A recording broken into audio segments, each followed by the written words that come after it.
சமூக மீடியா சொந்தங்களுக்கு வணக்கம். இன்றைய நாளிலும் மற்றொரு உலக செய்திகளின் ஒரே பார்வையோடு இணைந்திருக்கின்றோம். அந்த வகையிலே ட்ரம் நிறுத்திய காசா போர் மீண்டும் வெடிப்பு, இஸ்ரேல் தாக்குதலால் பதற்றம் அதிகரிப்பு. 2026 ஆண்டு பாராளுமன்ற தேர்தலில் போட்டியிடுவேன் நெதன்யாகு. ஹமாஸ் பிடியில் அனுபவித்த கொடூரம், இஸ்ரேல் பணிய கைதிகள் வெளியிட்ட தகவல்கள். அமைதி பேச்சுவார்த்தையின் நடுவே ரஷ்யா மீது உக்ரைன் ட்ரோன் தாக்குதல், ட்ரம்மின் சமரச முயற்சிக்கு புதிய சவால். பிரேசிலில் சோகம், பஸ் கவிழ்ந்து 17 சுற்றுலா பயணிகள் பலி. ஓடுபாதையிலிருந்து விலகி கடலில் இறங்கிய சரக்கு விமானம்.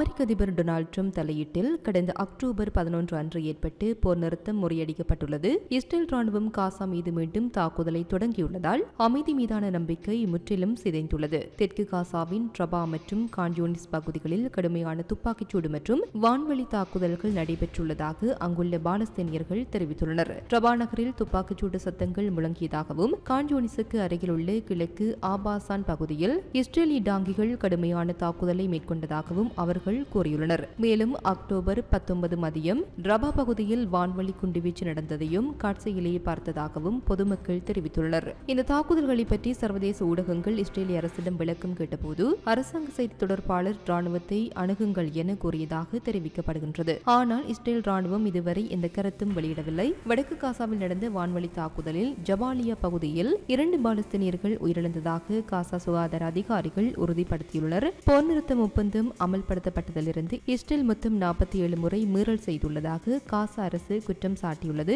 இந்த தாக்குதல்களில் 38 பேர் உயிரிழந்ததுடன் 143 பேர் காயமடைந்துள்ளனர் எனவும் தெரிவிக்கப்பட்டுள்ளது. இந்த மீறல்கள் பொதுமக்களை நேரடியாக இலக்கு வைக்கும் துப்பாக்கிச்சூடு, திட்டமிட்ட குண்டுவீச்சு, குறிவைத்து தாக்குதல் மற்றும் பலரை கைது செய்வது ஆகியவற்றை உள்ளடக்கியவை என காசா அரசு கடுமையாக கண்டனம் தெரிவித்துள்ளது. இதனால் உலகின் மிக கொடிய போரை முடிவுக்கு கொண்டு வந்தேன் என்று பெருமையாக தெரிவித்திருந்த ட்ரம்மின் முயற்சி தற்போது சவாலுக்கு உள்ளாகியுள்ளது. போர் நிறுத்த ஒப்பந்தம் மீண்டும் முறியடிக்கப்பட்டுள்ளதால் மத்திய கிழக்கு அமைதி முயற்சிகள் மீதான நம்பிக்கை பெரிதும் சிதைந்துள்ளது.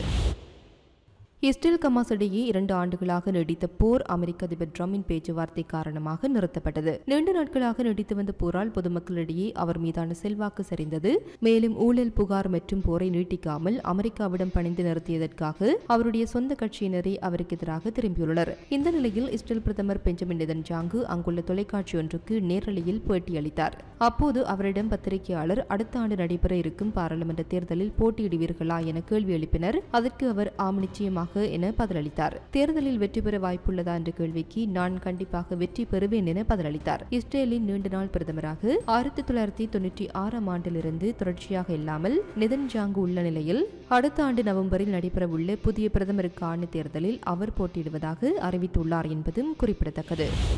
2 வருட சிறைவாசத்திற்கு பிறகு காசாவில் இருந்து விடுவிக்கப்பட்டு கடைசி இஸ்ரேலிய பணிய கைதிகளின் உறவினர்கள் தங்கள் அன்புக்குரியவர்கள் கொடூரமான சூழ்நிலைகளை சந்தித்ததாக கூறியுள்ளனர். சிலர் கூண்டுகளில் அடிக்கப்பட்டதாகவும், குழிகள் அல்லது நிலத்தடி சுரங்கங்களில் சிறை வைக்கப்பட்டதாகவும் கூறியுள்ளனர். அமெரிக்காவால் இஸ்ரேலுடன் ஏற்பட்டு போர் நிறுத்த ஒப்பந்தத்தில் ஒப்புக்கொள்ளப்பட்டபடி உயிருடன் எஞ்சிய 20 பணிய கைதிகளை கடந்த வாரம் ஹமாஸ் படைகள் விடுவித்தது. அதில் ஒருவர் ஓம்ரி மீரான். இவரது சகோதரர் இஸ்ரேல் நாளேடு ஒன்றிற்கு அளித்த பேட்டியில் தொடக்கத்தில் ஒரு கூண்டுக்குள் 5 கைதிகளை ஹமாஸ் வைத்ததாக குறிப்பிட்டுள்ளார். அது மட்டுமின்றி உணவு தட்டுப்பாடு இருப்பதை உலக நாடுகள் அறிந்து கொள்ளும் பொருட்டு பணிய கைதிகளை பட்டினிக்கு உட்படுத்தியதாகவும் கூறுகின்றனர். ஆனால் உணவு விநியோகத்தை மொத்தமாக முடக்கிய இஸ்ரேல் நிர்வாகத்தின் நடவடிக்கைகளை ஐநா அதிகாரிகள் பின்னர் அம்பலப்படுத்தியிருந்தனர். பல மாதங்கள் உணவு விநியோகம் நிறுத்தப்பட்டு காசா மக்களை பட்டினியால் சாகும் நிலைக்கு பெஞ்சமின் நெதன்யாகு நிர்வாகம் தள்ளியது. பணிய கைதிகள் அனைவரும் ஹமாஸ் படைகளைப் போலவே அதே நிலைமைகளில் வாழ்ந்ததாகவும், காசாவில் கிடைப்பதற்கு ஏற்ப மருத்துவ மற்றும் உளவியல் கவனிப்பும் உணவும் பெற்றதாகவும் ஹமாஸ் நிர்வாகிகள் தெரிவித்துள்ளனர். இஸ்ரேல் சிறைகளில் வாடும் பாலஸ்தீன மக்கள் போல் அல்லாமல் எந்த கைதியும் அவமானங்களுக்கோ அல்லது சித்திரவதைகளுக்கோ ஆளாகவில்லை என்றும் அதிகாரிகள் தெரிவித்துள்ளனர். இன்னொரு இஸ்ரேல் பணிய கைதிகளின் தாயார் தெரிவிக்கையில், ஏப்ரல் மற்றும் ஜூலை மாதங்களுக்கு இடையில் அவருடைய மகன் கசையடியால் துன்பப்பட்டதாகவும், குறிப்பிட விரும்பாத பொருட்களால் தாக்கப்பட்டதாகவும் தெரிவித்துள்ளார். இன்னொருவர் ஹமாஸ் படையிலிருந்து தப்பிக்க முயன்று அந்த முயற்சி தோல்வியடைந்து ஹமாஸ் படைகளிடம் மீண்டும் சிக்கி கை விலங்கிடப்பட்டு கூண்டில் சிறை வைக்கப்பட்டதாக அவரது தந்தை தெரிவித்துள்ளார். அக்டோபர் 7 தாக்குதலின் போது ஹமாஸ் படைகள் 251 பேர்களை பணிய கைதிகளாக காசாவிற்கு கடத்தி வந்தனர். இவர்களில் 200க்கும் மேற்பட்டவர்கள் 2023 ஆண்டின் பிற்பகுதியிலும் 2025 ஆண்டின் முற்பகுதியிலும் 2 போர் நிறுத்தங்களின் போது விடுவிக்கப்பட்டனர் என்பது குறிப்பிடத்தக்கது. ரஷ்யா உக்ரைன் இடையேயான பதற்றம் மீண்டும் அதிகரித்துள்ளது. தெற்கு ரஷ்யாவின் ஒரேன்பர்க் பகுதியில் உள்ள மிகப்பெரிய எரிவாயு ஆலையில் உக்ரைன் நடத்தியதாக கூறப்படும் ட்ரோன் தாக்குதலால் பெரும் தீ விபத்து ஏற்பட்டது. இதனால் அமெரிக்க அதிபர் டொனால்டு ட்ரம்ப் மேற்கொண்டு வரும் அமைதி முயற்சிகளுக்கு புதிய சவால் உருவாகியுள்ளது. ரஷ்யாவின் ஒரேன்பர்க் பகுதி உக்ரைன் தலைநகர் கிஃபில் இருந்து சுமார் 1700 கிலோமீட்டர் தொலைவில் அமைந்துள்ளது. அந்த பகுதியில் உள்ள எரிவாயு நிலையத்தின் மீது உக்ரைன் ட்ரோன் தாக்குதல் நடத்தியதாக ரஷ்ய அதிகாரிகள் தெரிவித்துள்ளனர். இதில் நிலையத்தின் ஒரு பகுதி தீக்கிரையாகியதுடன் சில தொழில்நுட்ப பகுதிகள் சேதமடைந்தன. உயிரிழப்புகள் எதுவும் ஏற்படவில்லை என ஒரேன்பர்க் பிராந்திய ஆளுநர் ஜெஃப்ஜெனி சோல்ட்செவ் தெரிவித்தார். இதனுடன் ரஷ்யாவின் சைபீரியா மற்றும் ஜூரல் மலைகளிலும் இதேபோன்ற தாக்குதல்கள் நிகழ்ந்துள்ளன. ரஷ்யா பாதுகாப்பு அமைச்சகம் வெளியிட்ட அறிக்கையில் சனிக்கிழமை இரவு உக்ரைன் ஏவிய 45 ட்ரோன்களில் பெரும்பாலானவை இடைமறித்து அளிக்கப்பட்டதாகவும் ஒரேன்பர்க் பகுதியில் ஒன்று, சமாரா மற்றும் செரடோவ் பகுதிகளில் 23 ட்ரோன்கள் சுட்டு தகர்த்தப்பட்டதாகவும் தெரிவித்துள்ளது. இத்தாக்குதல் அமெரிக்க அதிபர் டொனால்டு ட்ரம்ப் தீவிரமாக மேற்கொண்டு வரும் ரஷ்யா உக்ரைன் சமரச முயற்சிகளின் நடுவே நிகழ்ந்தது குறிப்பிடத்தக்கது.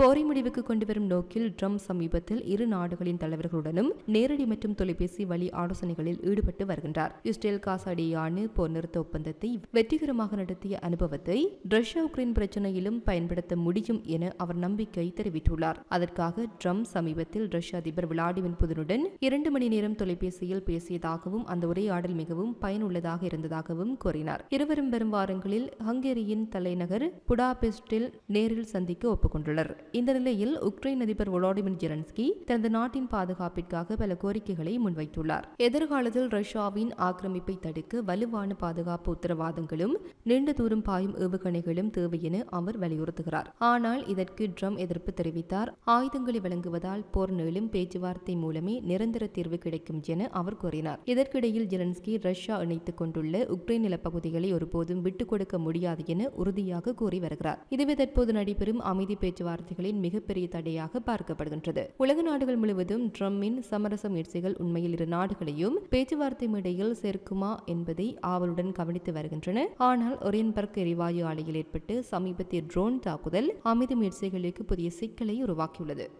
பிரேசிலின் பெர்னாம்புகோ மாகாணம் ப்ரூமாடோ நகரம் சிறந்த சுற்றுலா தலமாக திகழ்கிறது. அங்கு சுற்றுலா பயணிகள் 30 பேர் ஒரு பஸ்ஸில் சென்று கொண்டிருந்தனர். சாலோவா நகர் அருகே சென்றபோது அந்த பஸ் திடீரென டிரைவரின் கட்டுப்பாட்டை இழந்தது. இதனால் சாலையோரம் இருந்து மணல் மேட்டில் மோதி பஸ் கவிழ்ந்தது. இந்த விபத்தில் பஸ்ஸில் பயணம் செய்து 17 பேர் சம்பவ இடத்திலேயே பரிதாபமாக உயிரிழந்தனர். படுகாயமடைந்தவர்களை மீட்பு படையினர் மீட்டு அருகிலுள்ள மருத்துவமனையில் சேர்த்து சிகிச்சை அளித்து வருகின்றனர். சுற்றுலா சென்று பயணிகள் 17 பேர் பலியானது அப்பகுதியில் சோகத்தை ஏற்படுத்தியுள்ளது. ஆஸ்திரேலிய பிரதமர் அந்தோனி அல்பானிஸ் அமெரிக்க ஜனாதிபதி டொனால்டு ட்ரம்புடன் பேச்சுவார்த்தை நடத்த வாஷிங்டன் வந்தடைந்துள்ளார். அமெரிக்க ஜனாதிபதியுடன் வெள்ளி மாளிகையில் இருதரப்பு பேச்சுவார்த்தை நடத்த ஆஸ்திரேலிய பிரதமர் அந்தோனி அல்பானிஸ் வாஷிங்டன் டிசிக்கு வந்துள்ளார். இரு தலைவர்களின் சந்திப்பில் ஆஸ்திரேலிய பொருட்களின் மீதான வரிகள், கனிமங்கள் மீதான சாத்தியமான ஒப்பந்தம் மற்றும் AUKUS பாதுகாப்பு ஒப்பந்தத்தின் விதி உள்ளிட்ட விவாதங்கள் இடம்பெறும் என்று எதிர்பார்க்கப்படுகின்றது. அமெரிக்க பாதுகாப்புத்துறை $300 பில்லியன் அதிகமான ஒப்பந்தமானது ட்ரம்ப் நிர்வாகத்தின் அமெரிக்க ஃபர்ஸ்ட் நிகழ்ச்சி நிரலுடன் ஒத்துப்போகிறதா என்பதை தீர்மானிக்க அதனை மறுபரிசீலனை செய்து வருகிறது. உதவி வெளியுறவு அமைச்சர் மேட் திஸ் லெட்வைட் கூறும்போது, மறு ஆய்வை சுற்றியுள்ள நிச்சயமற்ற தன்மை இருந்த போதிலும் ஆஸ்திரேலியாவிற்கு அணுசக்தி நீர்மூழ்கி கப்பல்களை வழங்கும் முத்தரப்பு ஒப்பந்தத்திற்கு நிர்வாகத்திற்குள் ஆதரவு இருக்கிறது என்றார். இதற்கிடையில் இருதரப்பு பேச்சுவார்த்தைகளுக்கு முன்பு அல்பானிஸ் 5 முறை ட்ரம்புடன் பேசினார். அவர் ஆஸ்திரேலியாவில் இருந்து புறப்படும் முன்பு ஒரு அறிக்கையில், வெள்ளை மாளிகையில் ஜனாதிபதி ட்ரம்புடன் ஒரு நேர்மறையான மற்றும் ஆக்கப்பூர்வமான சந்திப்பை நான் எதிர்கொள்கின்றேன். ஆஸ்திரேலிய அமெரிக்க உறவை வலுப்படுத்த எங்கள் சந்திப்பு ஒரு முக்கியமான வாய்ப்பு என்றார்.